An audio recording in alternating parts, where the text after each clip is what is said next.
নমস্কাৰ আজি ডিব্ৰুগড় পৌৰ নিগমৰ দ্বাৰা আয়োজিত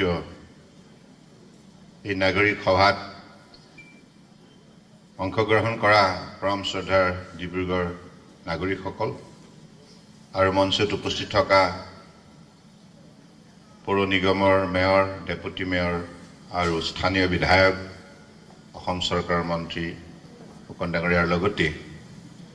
আমাৰ বিশিষ্ট ব্যক্তিসকল আৰু সাংবাদিক বন্ধুসকল যোৱাবাৰ যি বানপানী হৈছিল ডিব্ৰুগড় চহৰত বহুদিন ধৰি পানী আবদ্ধ হৈ আছিল চহৰখনত ৰাইজৰ বহু যন্ত্ৰণা বহুত অসুবিধা ৰাইজে সন্মুখীন হৈছিল সেই মুহূৰ্তত মই সেই বানপানী সমস্যাত ৰাইজক খবৰ কৰিবলৈ যেতিয়া গৈছিলোঁ তেতিয়া বহু লোকে মোক প্ৰশ্ন কৰিছিল যে আমাৰ বহুত ক'বলগীয়া আছে ৰাইজক খং উঠিছিল কাৰণ 180 বছৰ অতিক্ৰম কৰা ঐতিহ্যমণ্ডিত এখন চহৰত বসবাস কৰা কোনো নাগৰিকে এনে ধৰণৰ পৰিস্থিতিৰ সন্মুখীন হোৱাটো কেতিয়াও নিবিচাৰে আৰু ডিব্ৰুগড় চহৰৰ এটা সুকীয়া ঐতিহ্য আছে ভাৰতবৰ্ষৰ বুকুত মুম্বাই চহৰখনে আজি বিশ্বৰ বুকুত এখন শক্তিশালী চহৰ হিচাপে খিতাপ বুটলিবলৈ সক্ষম হৈছে আৰু ভাৰতবৰ্ষৰ অৰ্থনৈতিক ৰাজধানী হিচাপে এটা সুকীয়া পৰিচয় বুটলিবলৈ সক্ষম হৈছে কিন্তু সেই মুম্বাই থানেত যি ৰেল লাইন নিৰ্মাণ হৈছিল ইংৰাজৰ সময়ত বহুতে কয় ডিব্ৰুগড়ত হোৱা কথা আছিল জাহাজৰ কিবা বিজুতি হ'ল তাৰ কাৰণে তাতে কাৰ্গোবিলাক আনলোড কৰিব লগা হ'ল সেইবাবে ডিব্ৰুগড়ৰ পৰিৱৰ্তে প্ৰথম থানে জিলাত মহাৰাষ্ট্ৰৰ ৰেল লাইন নিৰ্মাণ হ'ল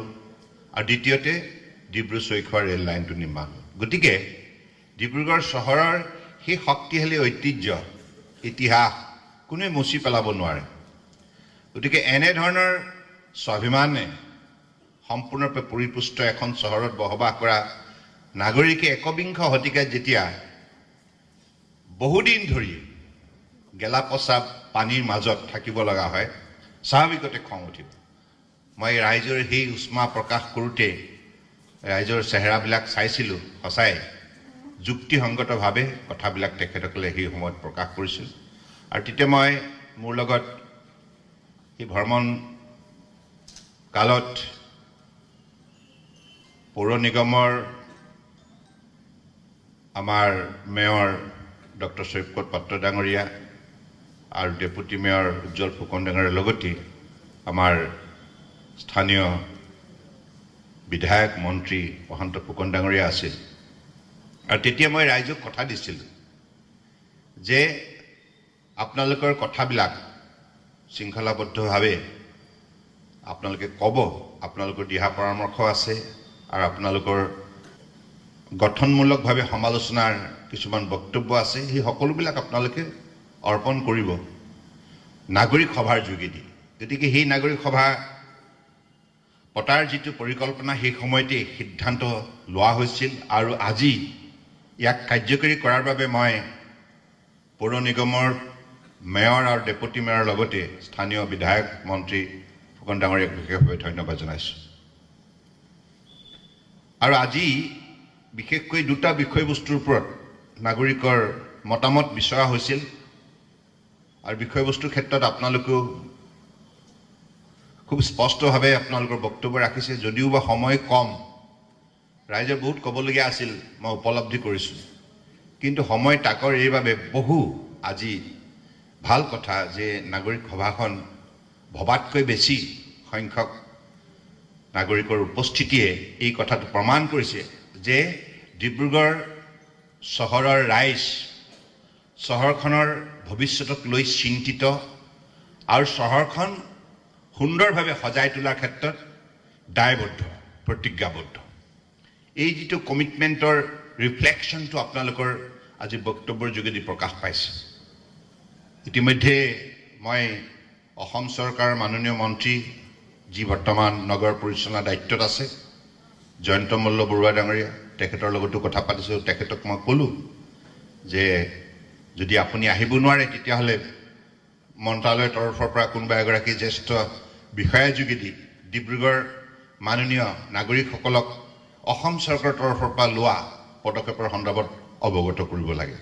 আজি তেখেতেও অৱগত কৰিলে গতিকে মই আশা ৰাখিছোঁ যে আপোনালোকে আজি আপোনালোকৰ যিখিনি বক্তব্য সেই বক্তব্যৰ সন্দৰ্ভত ইতিমধ্যে পৌৰ নিগমৰ তৰফৰ পৰাও বিভিন্ন ধৰণৰ পদক্ষেপ গ্ৰহণ কৰিছে আৰু সকলোৱে এটাই ইচ্ছা যে চহৰখন সুন্দৰভাৱে সজাই তুলি আমি এখন আদৰ্শ চহৰ হিচাপে ডিব্ৰুগড় গঢ় দিব লাগে এখন ideal city in the country মাননীয় প্ৰধানমন্ত্ৰী ডাঙৰীয়াই স্মাৰ্ট চিটিৰ যোগেদি ভাৰতবৰ্ষৰ চহৰৰ প্ৰতিচ্ছবি এটা নতুনত্ব প্ৰদান কৰাৰ বাবে যি প্ৰয়াস কৰিছে আপোনালোকে সকলোৱে জানে আৰু লগতে তেখেতে যিটো মহৎ অভিযান স্বচ্ছ ভাৰত অভিযান অৰ্থাৎ পৰিষ্কাৰ পৰিচ্ছন্নতা ঈশ্বৰ পৰায়ণতা এই কাৰ্যসূচীৰ যোগেদি চহৰ গাঁও পৰিষ্কাৰ কৰি ৰখাৰ যিটো প্ৰয়াস সেইটো যাতে প্ৰতিজন নাগৰিকৰ মনত হৃদয়ত এটা শক্তিশালী সামাজিক অনুভূতি হিচাপে আত্মপ্ৰকাশ ঘটে তাৰ বাবে মাননীয় প্ৰধানমন্ত্ৰী ডাঙৰীয়াৰ যিখিনি মহৎ কাৰ্যসূচী যোৱা 10 বছৰে ইতিমধ্যে শক্তিশালী ৰূপত সফলতাৰ ৰূপ পাইছে গতিকে আমিও থিৰাং কৰিব লাগে ডিব্ৰুগড় চহৰৰ ৰাইজে যে নতুনকৈ এতিয়া মিউনিচিপাল বোৰ্ডখন এতিয়া কোঅপাৰেশ্যন লৈ ইতিমধ্যে ইয়াৰ সম্প্ৰসাৰণ হৈছে অৰ্থাৎ ইয়াৰ শক্তি বৃদ্ধি হৈছে আকাৰ বৃদ্ধি হ'ব আৰু ভৱিষ্যতৰ দিনত নাগৰিকে অত্যাধুনিক সা সুবিধা লাভ কৰিব কাৰণ এখন নিগম বুলি কোৱাৰ লগে লগে তাৰ মাত্ৰাটো বিভিন্ন ধৰণৰ বিষয়বস্তুৰ মাত্ৰাটো বৃদ্ধি হয় গতিকে আজি আপোনালোকে সেই দৃষ্টিভংগীৰে মই ভাবোঁ যে এইখন সভাত অংশগ্ৰহণ কৰিছে কাৰণ ইয়াত আপোনালোকে বহু লোকে দেশ বিদেশ পৰিভ্ৰমণ কৰিছে আপোনালোকে বিভিন্ন উন্নত ৰাষ্ট্ৰবিলাকৰ চহৰবিলাক দেখিছে কিমান পৰিষ্কাৰকৈ ৰাখে গতিকে আমিও নাগৰিক হিচাপে চহৰখনত যিটো চিভিক চেন্সটো অৰ্থাৎ এইখন চহৰ মোৰ মই এইখন চহৰ পৰিষ্কাৰকৈ ৰাখিব লাগিব প্ৰতিজন নাগৰিকৰ মনলৈ যদি এই উপলব্ধিটো গঢ় লৈ উঠে তেতিয়াহ'লে মই ভাবোঁ যে প্ৰত্যেকেই চহৰখনৰ অ'নাৰশ্বিপটো ল'ব লাগিব চহৰখন মোৰ এইখন চহৰ কেৱল ইয়াত থকা পৌৰ নিগম বা ইয়াত থকা বিধায়ক বা সাংসদ বা চৰকাৰৰ যিটো এজেঞ্চি ইয়াৰে দ্বাৰাই পৰিচালিত হ'ব এনে নহয় এই চহৰখন মোৰ অ'নাৰশ্বিপ অৰ্থাৎ যেতিয়ালৈকে এই ৰাষ্ট্ৰখন মোৰ ৰাষ্ট্ৰ এইখন অসম মোৰ অসম মানে চেন্স অফ বিলগিংনেছটো যেতিয়ালৈকে নাহে তেতিয়ালৈকে আমাৰ দায়বদ্ধতা আৰু দায়িত্ব দুইটাই সমান্তৰালভাৱে গা কৰি উঠিব নোৱাৰে responsibility and responsiveness these are the two important quality every citizen will have to possess within himself or herself to render selfless quality service to the nation quality service to the people of the country গতিকে মই ভাবোঁ যে সেই দৃষ্টিভংগীৰে আমি আগবাঢ়ি যাব লাগিব আৰু নিশ্চিতভাৱে এতিয়া যিবিলাক কথা আপোনালোকে আলোচনা কৰিছে মই ভাবোঁ যে আপোনালোকে সকলোৱে মাজে সময়ে নিগমৰ লগত বহি আপোনালোকৰ দিহা পৰামৰ্শবিলাক আপোনালোকে আগবঢ়াই থাকিলে সুবিধা হ'ব আৰু চোৱা চিতা কৰি থাকিব লাগিব মানে এইটো নহয় যে 1 বছৰ পাছত নাগৰিক সভা হ'ব আকৌ আমি আলোচনা কৰিম নহয় আপোনালোকে মিউনিচিপালিটি কি কাম কৰি আছে আপোনালোকে বিভিন্ন ৱাৰ্ডত গৈ চোৱা চিতা কৰক অসম চৰকাৰৰ তৰফৰ পৰা যিখিনি পদক্ষেপ লোৱা হৈছে সেইবিলাকো আপোনালোকে চোৱা চিতা কৰক কাৰণ চোৱা চিতা কৰিলে এটা ইনভলভমেণ্টটো হ'ব আৰু আপোনালোকে সময়মতে তেখেতসকলক পৰামৰ্শ দিব পাৰিব মই এতিয়া অলপতে মানে আমাৰ মেয়ৰ ডাঙৰীয়াক সুধিছিলোঁ গ্ৰিভেন্সেছ চেল গতিকে তাৰ কাৰণে এটা পৰ্টেল খোলক সেই পৰ্টেলত যোগেদি নাগৰিকসকলৰ তেখেতসকলৰ যিমান অভিযোগ আছে পৰামৰ্শ আছে বক্তব্য আছে সকলোবিলাক প্ৰদান কৰক সেইখন ডিজিটেল প্লেটফৰ্ম প্ৰভাইড কৰিব লাগিব তেতিয়া দৈনিক আমি ফিডবেক পাই থাকিম যে সিটিজেন চেন্ট্ৰিক ইয়াত ৰিয়েকশ্যন একশ্যন কি হৈ আছে এই কথাবিলাক আমি উমান পাম কাৰণ যুগটো ইনফৰমেশ্যন টেকনলজিৰ যুগ গতিকে এই যুগত কাম কৰিব লগা হ'লে দৈনিক খবৰ সংগ্ৰহ কৰিব লাগিব এদিন পলম হ'লেই সেই খবৰটো আউটডেটেড হ'ব আৰু কামটো ক্ষতিত হ'ব গতিকে সেইকাৰণে মই ভাবোঁ যে আমাৰ কৰ্পৰেশ্যন আৰু জনসাধাৰণৰ যিটো ৱৰ্কিং ৰিলেশ্যনশ্বিপটো এইটো এটা হলিষ্টিক ৱৰ্কিং ৰিলেশ্যনশ্বিপলৈ এইটো পৰিৱৰ্তন ঘটাব লাগে it should be transform into a holistic working relationship অৰ্থাৎ আমাৰ নিগমেও ক'ব যে this like corporation is run by the পিপল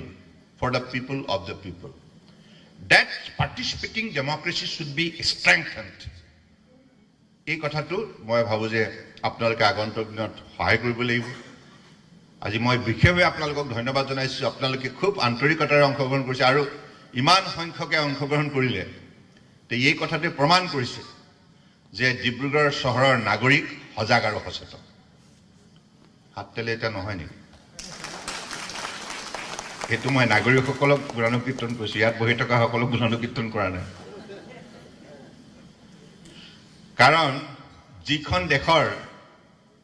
নাগৰিক সজাগ আৰু সচেতন সেইখন দেশেই বিশ্বৰ বুকুত নিজৰ শ্ৰেষ্ঠতা প্ৰদৰ্শন কৰিব পাৰে আৰু ডিব্ৰুগড় চহৰখন এতিয়া নতুনকৈ নিগমৰ এটা ভূমিকা পালন কৰিবলৈ ইতিমধ্যে সংকল্পবদ্ধ হৈছে গতিকে ইয়াৰ আকাৰ বৃদ্ধি হ'ব গতিকে চুবুৰীয়া গাঁও ৰাইজেও এতিয়া মানসিকভাৱে প্ৰস্তুত হ'ব লাগিব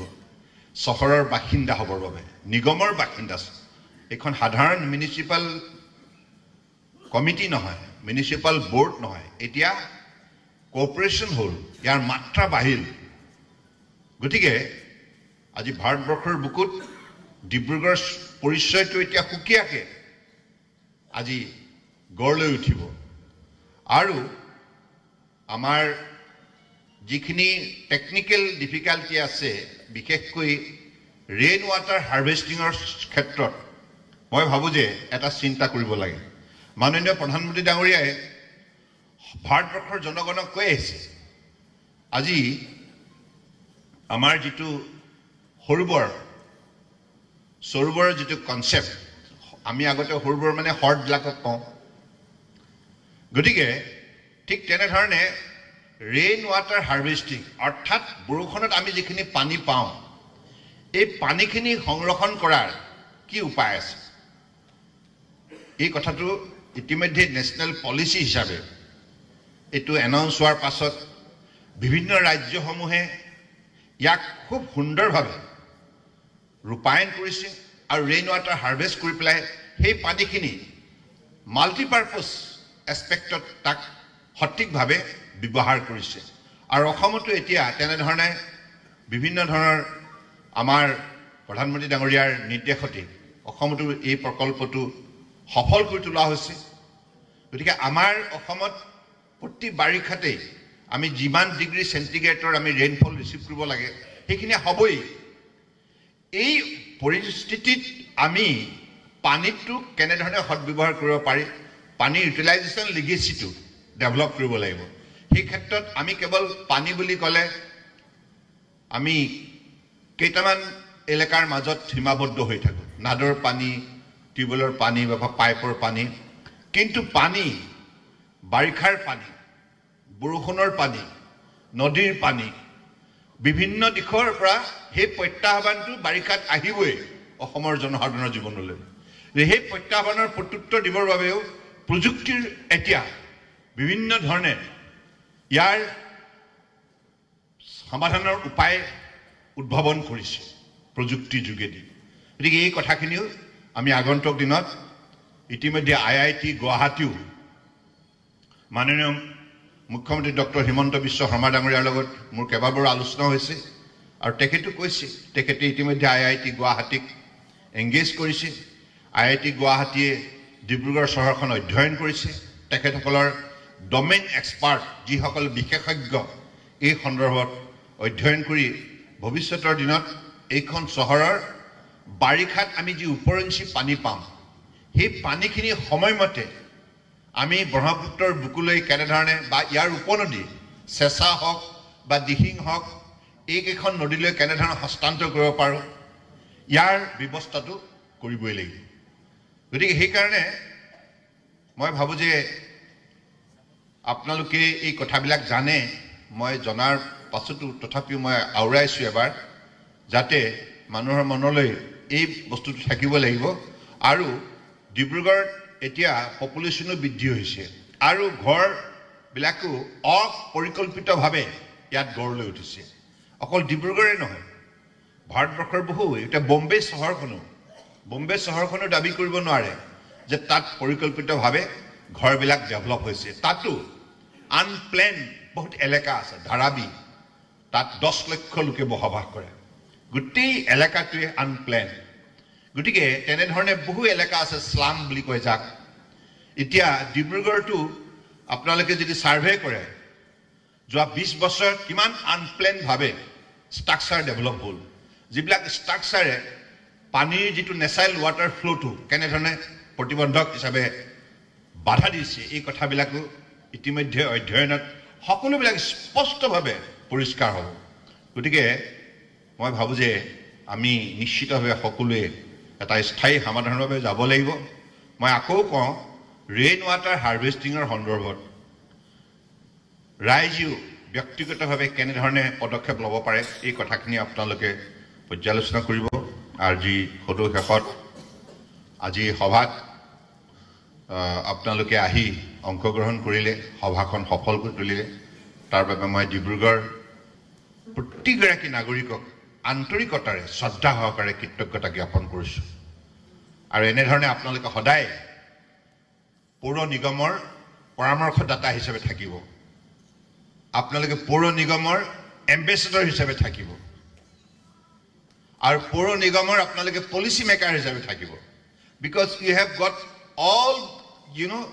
abilities and resources within yourself গতিকে ভৱিষ্যতৰ দিনত পৌৰ নিগমক বিভিন্ন ধৰণে দিহা পৰামৰ্শ দি আপোনালোকে আগুৱাই নিব আৰু মই পুনৰবাৰ আজি আপোনালোকক ধন্যবাদ জনাইছোঁ লগতে পৌৰ নিগমৰ মেয়ৰ ডক্টৰ সৈকত পাত্ৰ ডেপুটি মেয়ৰ উজ্জ্বল ফুকন আৰু বিধায়ক মন্ত্ৰী শক্তি মন্ত্ৰী শ্ৰদ্ধেয় প্ৰশান্ত ফুকন ডাঙৰীয়াক ধন্যবাদ জনাইছোঁ আৰু আমাৰ তেৰছ গোৱালা ডাঙৰীয়া দুলীয়াজনৰ পৰা আহি আজি তেখেতে আজিখন সভাত উপস্থিত থাকি যিখিনি জনসাধাৰণৰ বক্তব্য শুনি আৰু মই ভাবোঁ যে তেওঁ দুলীয়াজান চহৰখন অলপতে এতিয়া মিউনিচিপালিটিলৈ কনভাৰ্ট কৰিব তাতো এই সভাখনত উপস্থিত থাকি নাগৰিকসকলক সেই দিশে তেখেতো এটা সজাগ সচেতন কৰি তোলাৰ ক্ষেত্ৰত গুৰুত্বপূৰ্ণ ভূমিকা পালন কৰিব আমাৰ অসম পৰ্যটন উন্নয়ন নিগমৰ অধ্যক্ষ ঋতুপৰ্ণ বৰুৱা ডাঙৰীয়া আছে তেখেতকো মই ধন্যবাদ জনাইছোঁ আৰু Dibrugarh development town authorities chairman আছে অসীম হাজৰিকা ডাঙৰীয়া ধন্যবাদ জনাইছোঁ আৰু আমাৰ অসম চৰকাৰৰ ডাইৰেক্টৰ শৰ্মা ডাঙৰীয়া ধন্যবাদ জনাইছোঁ আৰু ADC নে SDO মহাজনকো মই ধন্যবাদ জনাইছোঁ আৰু আমাৰ দুগৰাকী পৌৰ নিগমৰ খুব দক্ষ বিষয়া নভাজ আৰু শিল্পী সুকন্যা আৰু নভাজ দুইজনকে ধন্যবাদ জনাইছোঁ কাৰণ সকলোৱে মিলি আজি এই কাৰ্যসূচীটো সুন্দৰভাৱে আয়োজন কৰিলে আৰু এইখিনি কথাকে কৈ মই মোৰ বক্তব্য সামৰিলোঁ। ধন্যবাদ। জয় আই অসম, জয় হিন্দ।